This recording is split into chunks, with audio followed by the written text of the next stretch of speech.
Hi, everyone. I'm just going to give it a couple minutes to let everybody get joined, and then we will go ahead and get started.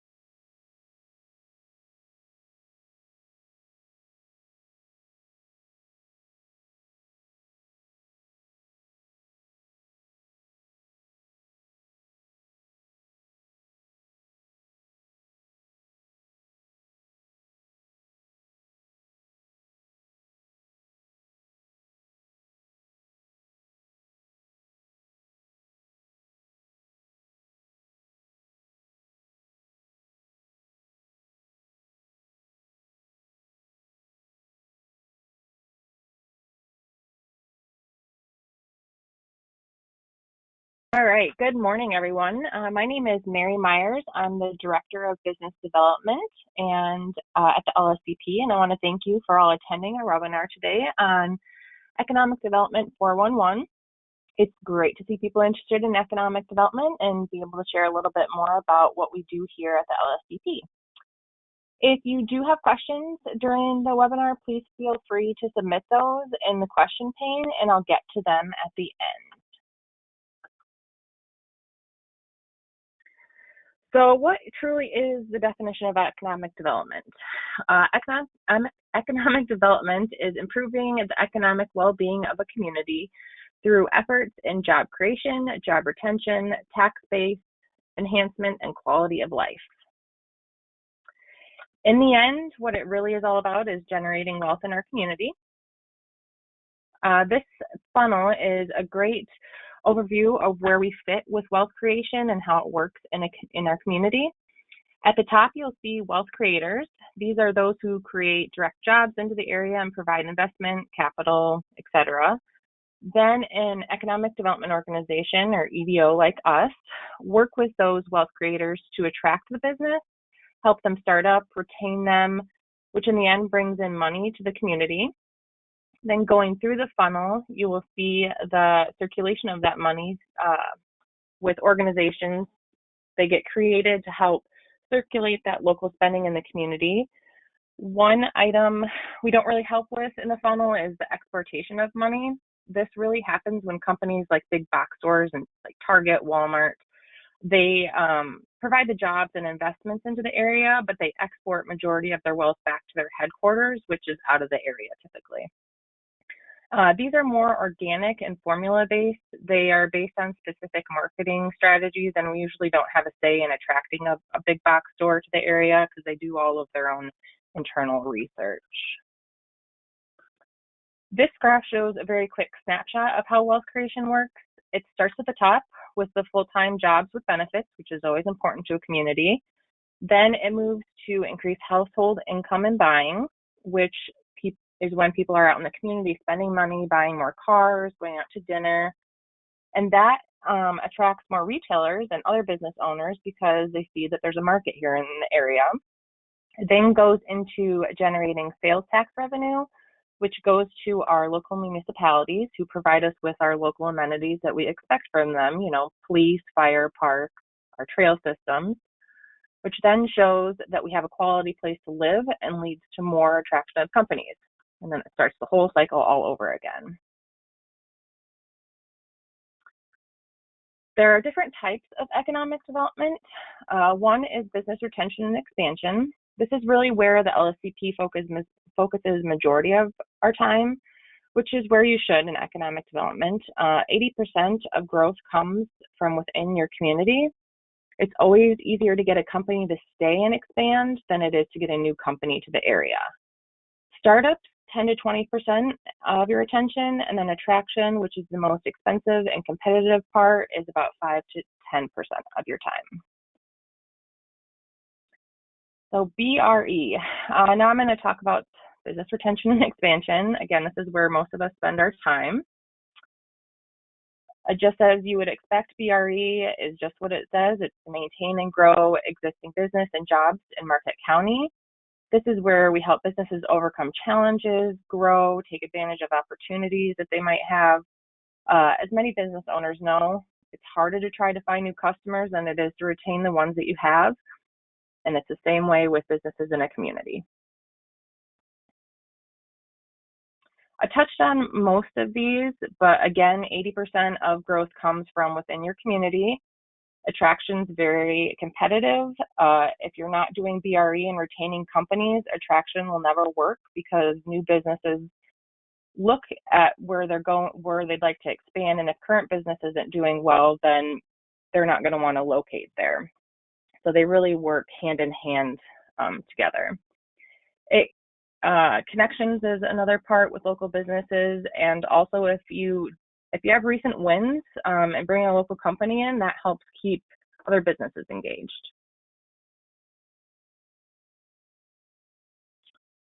In the metric and data world that we live in, we want to be able to tell our story through data. Some examples of metrics that we use are shown here. We get these from meeting with our businesses and being out and about in the community. During COVID, we were able to do all of this virtually and electronically to continue helping businesses overcome the obstacles that they were facing. When we look more anecdotal ways to measure, we use testimonials, positive feedback. We look to our ambassadors of the region to help share their success stories. We also look to the referrals that we get through clients we've worked with. Another part of economic development is entrepreneurship, which is that your startup businesses, which is about 10 to 20% of our services, turning an idea or dream into a profitable business.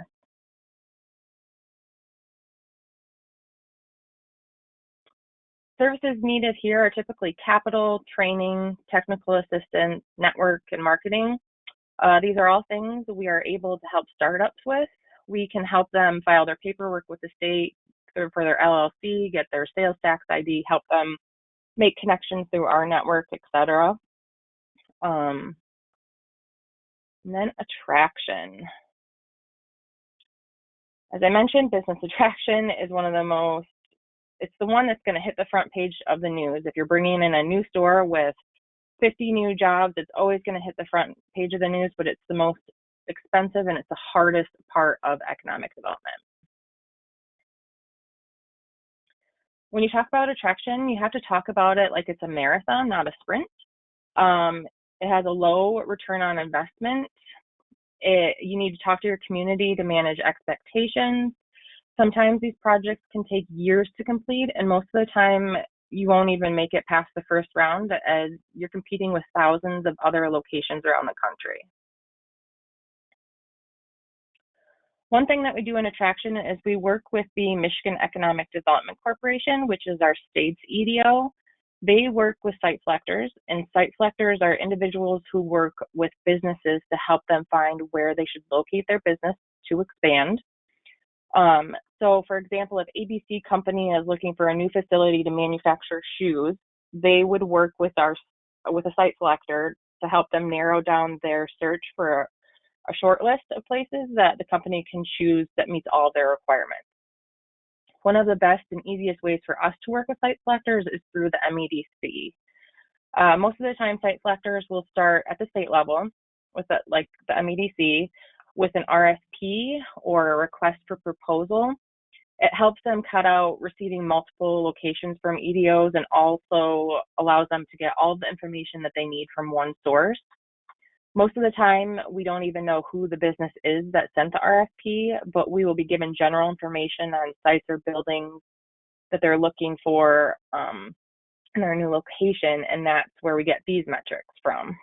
So as you can see here, last year we received 36, which was pretty similar to the year prior. If we have a building or piece of land that meets the requirements of the site selector, then we'll submit those to the MEDC for them to send to the site selector.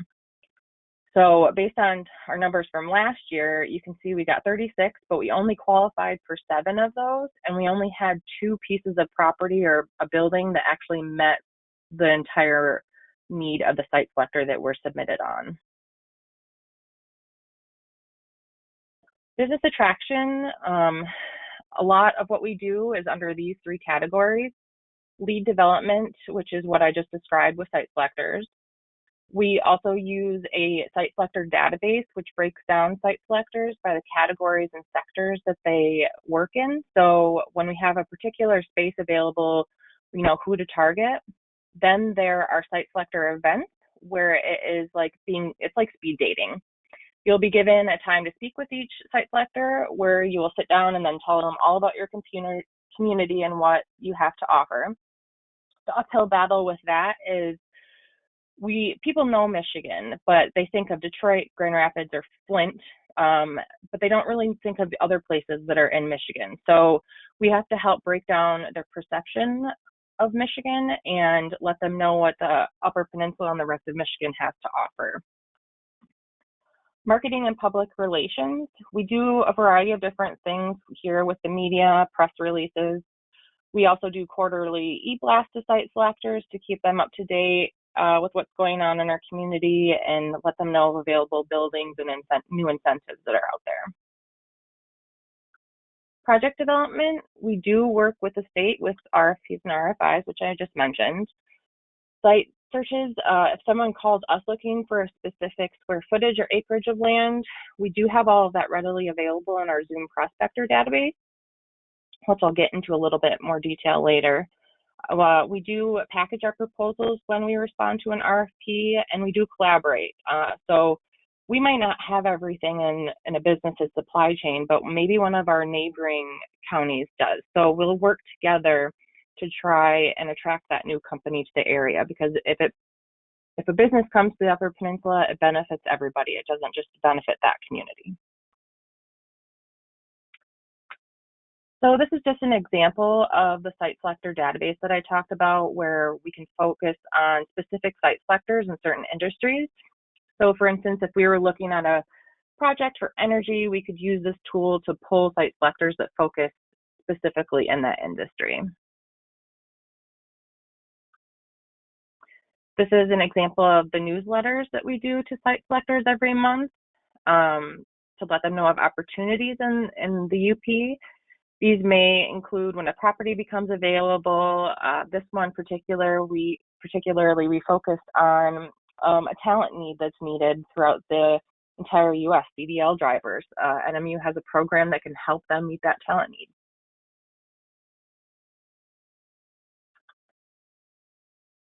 This is an example of a proposal that we put together for an RFP. We include information on the area where the property is with the demographics, tax info, things along that line.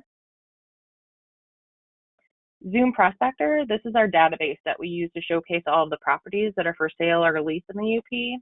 This tool automatically uploads properties from the MLS database, and then every property that's for sale or leased by owner, I actually manually input those. So I will drive around town and look for sale signs and for lease signs so that we can put those in here.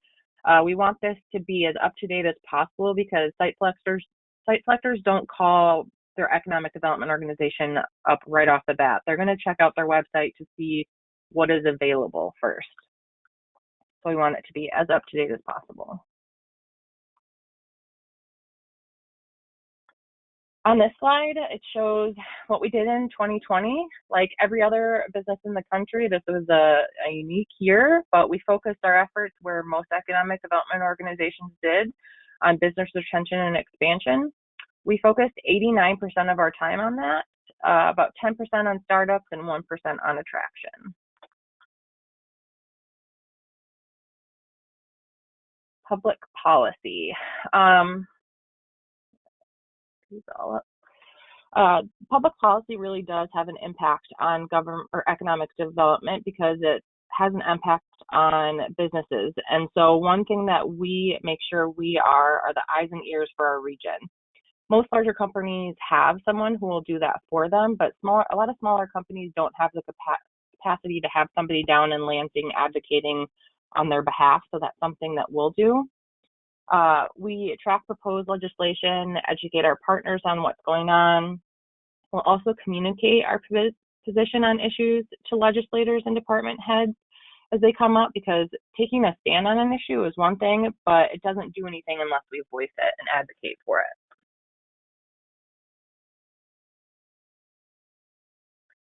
A few ways that we do that is through the Marquette County Ambassadors. They're an organization under the LSCP umbrella.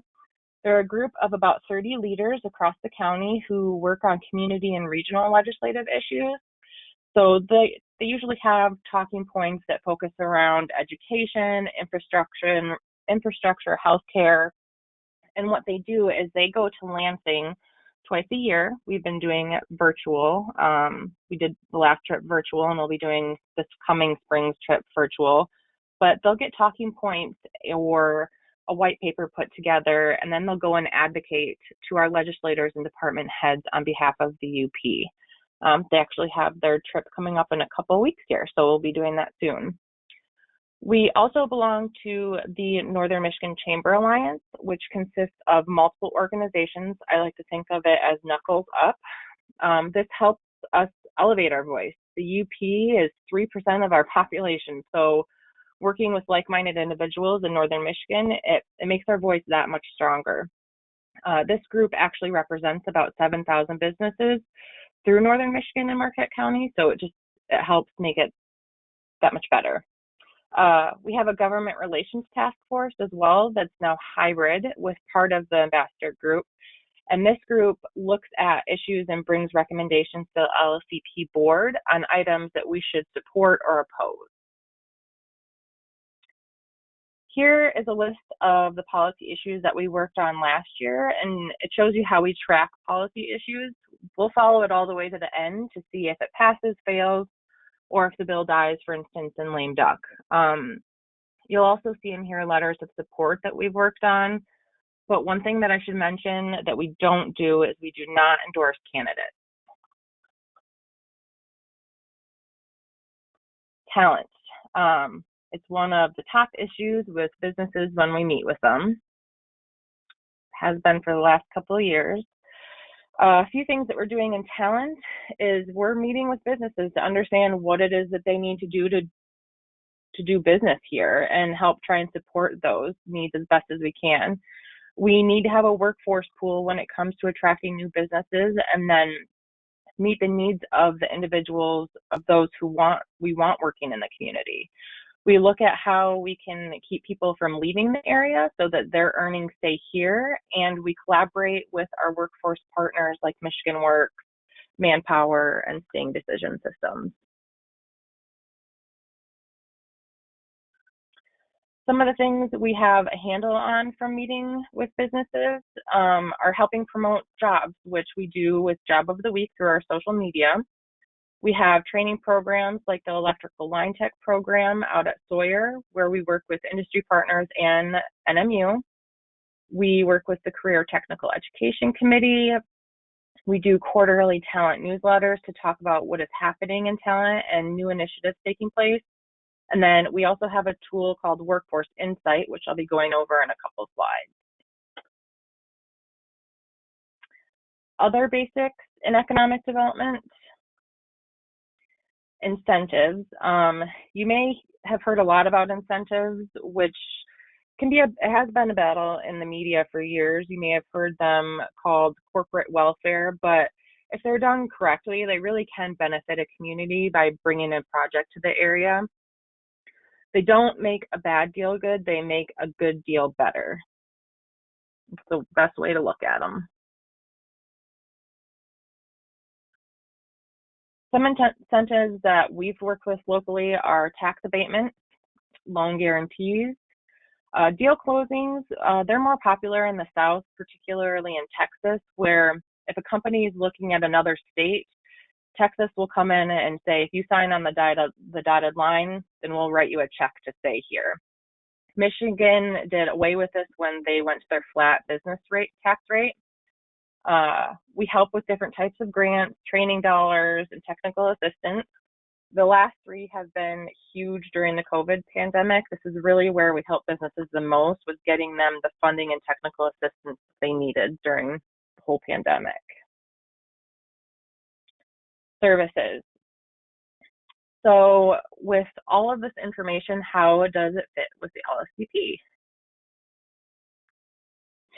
It's through the services that we provide.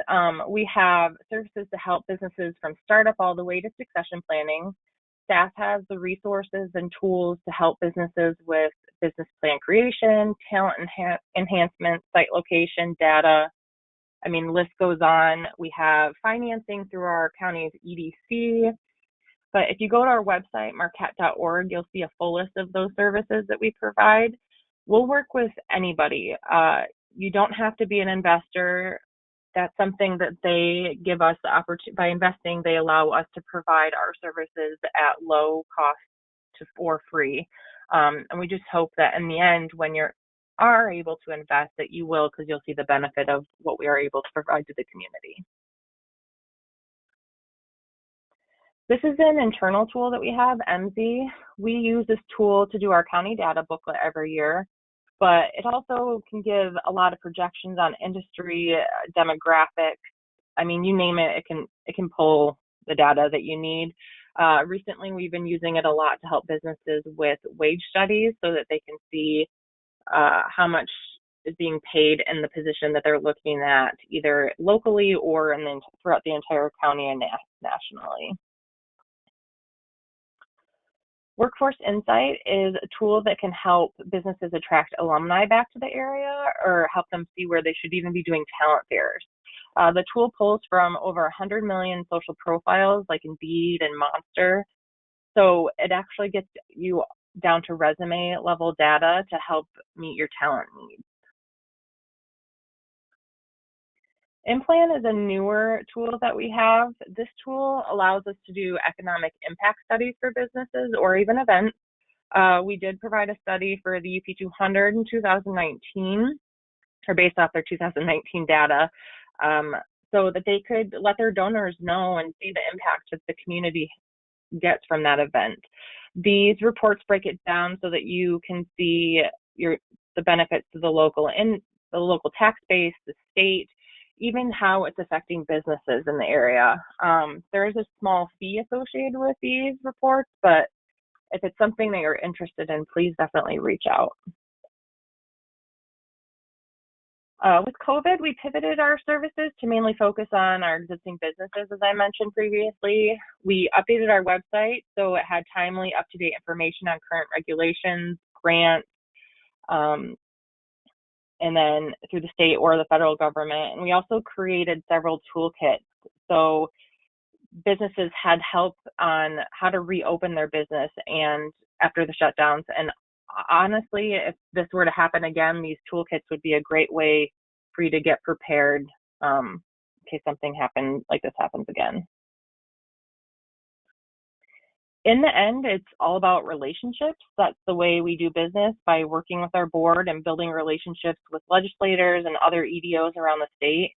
It helps us with challenges that we might not have the answer to. We have a network out there. We've been very lucky to have the investors and network that we do have in economic development. I know that I just went over a lot of information, but I'd encourage you to share this information, or if you know a business or someone who's struggling to start a business, please send them our way. That's what we're here for. I will be sending this out, the recording of this webinar out to everybody as well afterwards so that you can rewatch it or share it that way too. But I will get to some questions here. Got a couple. And please feel free to send any questions over that you have. The first one is, how can I get involved in economic development? So that's a great question. Reach out to us. We have several committees that you can participate in. They start all the way from talent to, we've got our government relations task force if you're interested in advocacy. We've got the LSLA committee.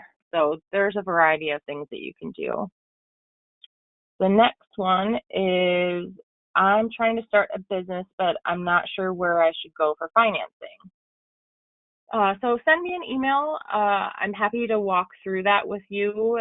you'll need to, before you go to a bank, you'll have to have your business plan and everything. So I'd be happy to guide you through that, or Brooke in our office would be great to work with too. The last one is, you've done a lot of webinars lately. Is there somewhere I can find them? Yes, they're all on our website under the COVID resources. And like I mentioned, I'll be sending this one over to everyone individually through an email so that you'll have this on hand too. But with that, I don't see any more questions. So I just want to thank everyone for participating in our webinar today. If anything comes up later down the road, please feel free to reach out to us. Have a good afternoon.